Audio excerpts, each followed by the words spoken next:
شروع اللہ کا نام لے کر جو بڑا مہربان نہایت رحم والا ہے۔ بے شک ایمان والے کامیاب ہو گئے جو نماز میں عجز و نیاز کرتے ہیں اور جو بیہودہ باتوں سے منہ موڑے رہتے ہیں اور جو زکوٰۃ ادا کرتے ہیں اور جو اپنی شرم گاہوں کی حفاظت کرتے ہیں مگر اپنی بیویوں سے یا کنیزوں سے جو ان کی ملک ہوتی ہیں کہ ان سے تعلق قائم کرنے میں انہیں ملامت نہیں، اور جو ان کے سوا اوروں کے طالب ہوں وہ اللہ کی مقرر کی ہوئی حد سے نکل جانے والے ہیں، اور جو امانتوں اور اقراروں کو ملحوظ رکھتے ہیں اور جو نمازوں کی پابندی کرتے ہیں یہی لوگ میراث حاصل کرنے والے ہیں، یعنی جنت الفردوس کے وارث بنیں گے، وہ اس میں ہمیشہ رہیں گے۔ اور ہم نے انسان کو مٹی کے خلاصے سے پیدا کیا ہے، پھر اس کو ایک مضبوط اور محفوظ جگہ میں نطفہ بنا کر رکھا، پھر ہم نے نطفے کا لوتھڑا بنایا، پھر لوتھڑے کی بوٹی بنائی، پھر بوٹی کی ہڈیاں بنائیں، پھر ہڈیوں پر گوشت پوست چڑھایا،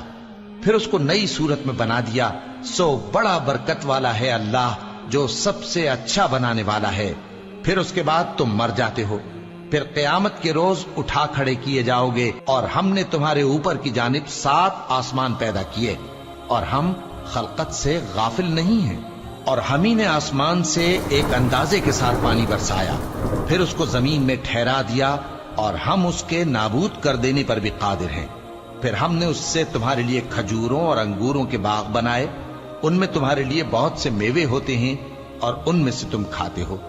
اور وہ درخت بھی ہم ہی نے پیدا کیا جو طور سینا کے دامن میں ہوتا ہے، یعنی زیتون کا درخت کہ کھانے کے لیے روغن اور سالن لیے ہوئے اگتا ہے۔ اور تمہارے لیے چوپایوں میں بھی عبرت ہے کہ جو ان کے پیٹوں میں ہے اس سے ہم تمہیں دودھ پلاتے ہیں، اور تمہارے لیے ان میں اور بھی بہت سے فائدے ہیں، اور بعض کو تم کھاتے بھی ہو،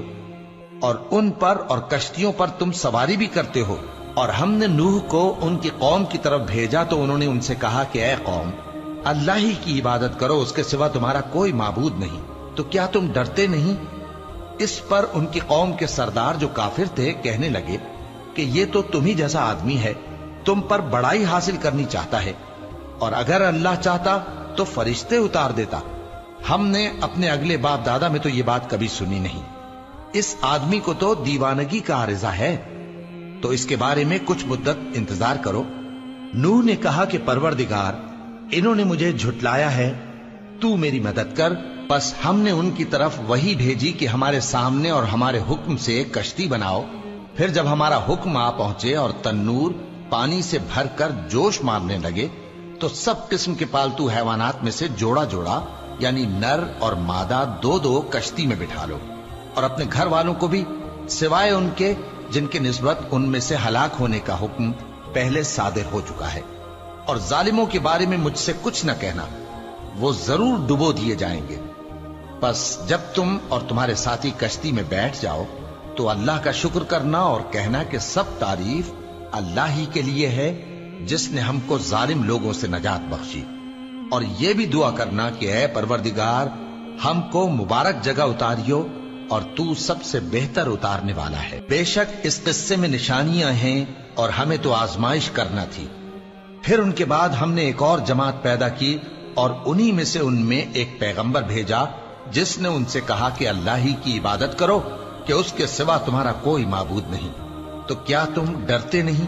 اور ان کی قوم کے سردار جو کافر تھے اور آخرت کے آنے کو جھوٹ سمجھتے تھے، اور دنیا کی زندگی میں ہم نے ان کو آسودگی دے رکھی تھی، کہنے لگے کہ یہ تو تم ہی جیسا آدمی ہے، جس قسم کا کھانا تم کھاتے ہو اسی طرح کا یہ بھی کھاتا ہے، اور جو پانی تم پیتے ہو اسی قسم کا یہ بھی پیتا ہے، اور اگر تم نے اپنے ہی جیسے آدمی کا کہا مان لیا تب تو تم گھاٹے میں پڑ گئے۔ کیا یہ تم سے یہ کہتا ہے کہ جب تم مر جاؤ گے اور مٹی ہو جاؤ گے اور ہڈیوں کے سوا کچھ نہ رہے گا تو تم زمین سے نکالے جاؤ گے؟ جس بات کا تم سے وعدہ کیا جاتا ہے بہت بعید اور بہت بعید ہے۔ زندگی تو یہی ہماری دنیا کی زندگی ہے کہ اسی میں ہم مرتے اور جیتے ہیں، اور ہم پھر نہیں اٹھائے جائیں گے۔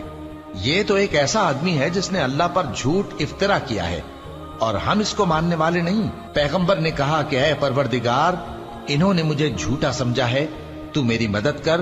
فرمایا کہ یہ تھوڑے ہی عرصے میں پشیمان ہو کر رہ جائیں گے، آخر ان کو وعدہ